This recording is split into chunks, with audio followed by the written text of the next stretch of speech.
আপনারা জানেন যে ইতিমধ্যে আপনাদের জানিয়েছিলাম যে আগামীকাল সকাল 11টায় সর্বদল বৈঠক ডেকেছেন প্রধানমন্ত্রী নরেন্দ্র মোদী এবং তিনি বলেছেন যে প্রত্যাঘাতের পরেই প্রধানমন্ত্রী নরেন্দ্র মোদী তিনি মন্ত্রিসভার বৈঠকে বলেছেন সফল অপারেশন সিঁদুর গর্বের দিন, আজ দেশের গর্বের দিন, এমনটাই প্রতিক্রিয়া দিয়েছেন প্রধানমন্ত্রী নরেন্দ্র মোদী। ইতিমধ্যে ইউরোপ সফর স্থগিত হয়েছে প্রধানমন্ত্রী নরেন্দ্র মোদীর, ক্রোয়েশিয়া, নরওয়ে, নেদারল্যান্ডস সফরও স্থগিত। কাল সকাল 11টায় সর্বদল বৈঠক ডাকলেন প্রধানমন্ত্রী নরেন্দ্র মোদী।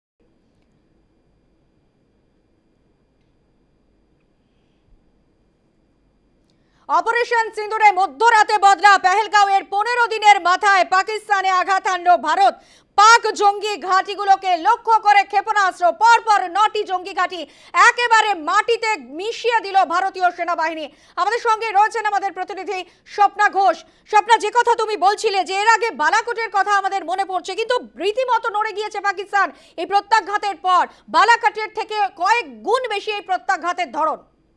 একেবারেই সানন্দা, একবারে তুমি যেটা বললে বালাকোট, শুধুমাত্র বালাকোট কিন্তু নয়, উড়ি সার্জিক্যাল স্ট্রাইক আমরা দেখেছিলাম, যেখানে উড়ি সার্জিক্যাল স্ট্রাইক কিন্তু 11 দিনের মাথায় হয়েছিল। তারপর বালাকোটের যে এয়ার স্ট্রাইক হয়েছিল সেটা কিন্তু 12 দিনের মাথায় হয়েছিল।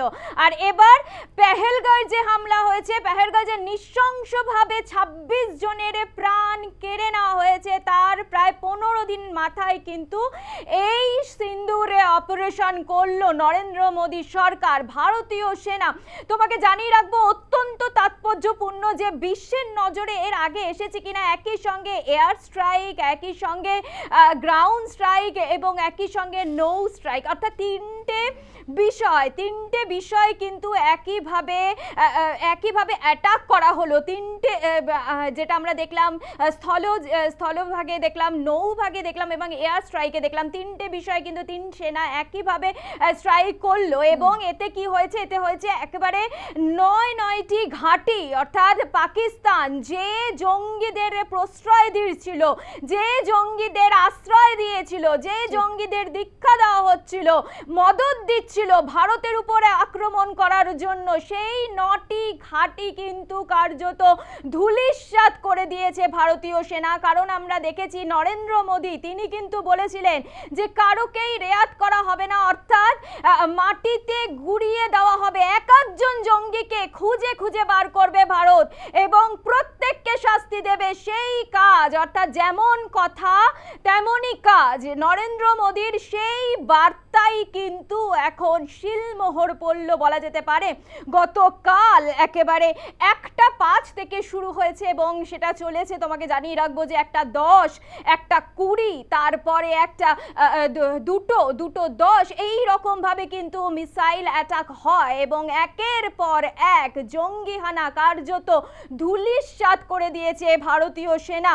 আমরা কি জানি যে ভারতের যে অংশটুকু পাকিস্তান দখল করে নিয়েছে অর্থাৎ POK, এবং সেখানে দাঁড়িয়ে সেখানেই কিন্তু এই জঙ্গিদের মদত দিত পাকিস্তান, এই জঙ্গিদের তারা অর্থ সাহায্য করত, তাদের সেখানে ট্রেনিং দেওয়া হতো, অর্থাৎ সন্ত্রাস কিভাবে চালাবে সেই ট্রেনিং দেওয়া হতো, সারা বিশ্বে সন্ত্রাস কিভাবে চালাবে সেই ট্রেনিং দেওয়া হতো।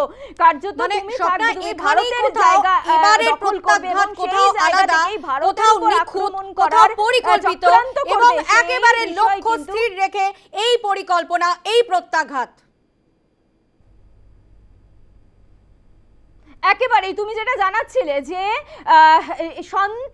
এই সন্ত্রাস যাতে আর না হয়, অর্থাৎ বিশ্বে যেভাবে সন্ত্রাস চালাচ্ছে পাকিস্তান, আমরা দেখেছি পাকিস্তানের মদতেই এই সন্ত্রাসীরা সারা বিশ্ব জুড়ে, শুধুমাত্র ভারতবর্ষ নয়, সন্ত্রাসী হামলায় কিন্তু পড়েছে, এর আগে ফ্রান্স পড়েছে, আমেরিকা পড়েছে এবং ভারতে তো বারংবার সন্ত্রাসী হামলা করা হয়েছে।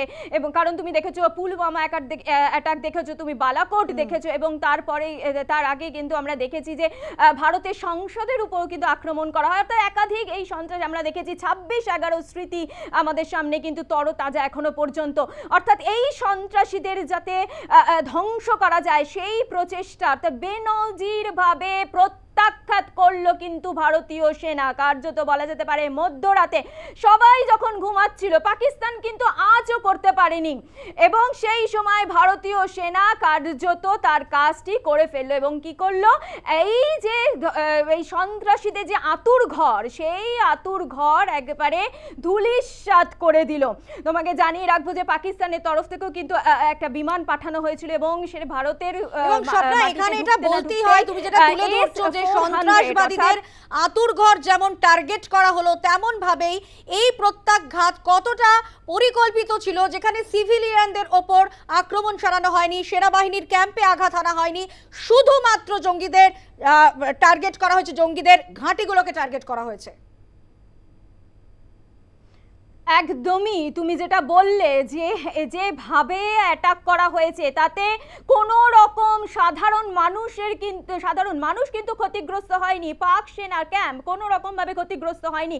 কারণ আমরা জানি ভারত কখনো নিষ্পাপ প্রাণ, সেই প্রাণ কেড়ে নেওয়ায় বিশ্বস্ত নয়। ভারত কখনোই কিন্তু তুমি দেখেছো যতবার আমরা আক্রমণ করেছি, অর্থাৎ যতবার ভারত কিন্তু উড়ি সার্জিক্যাল স্ট্রাইক করেছে, কখনোই কিন্তু যারা নিষ্পাপ প্রাণ তাদের প্রাণ যায়নি। এবার এক্ষেত্রে দাঁড়িয়েও কিন্তু ঠিক তাই হলো, অর্থাৎ একেবারে কিন্তু জঙ্গি ঘাঁটিগুলোকেই কিন্তু টার্গেট করা হয়েছিল।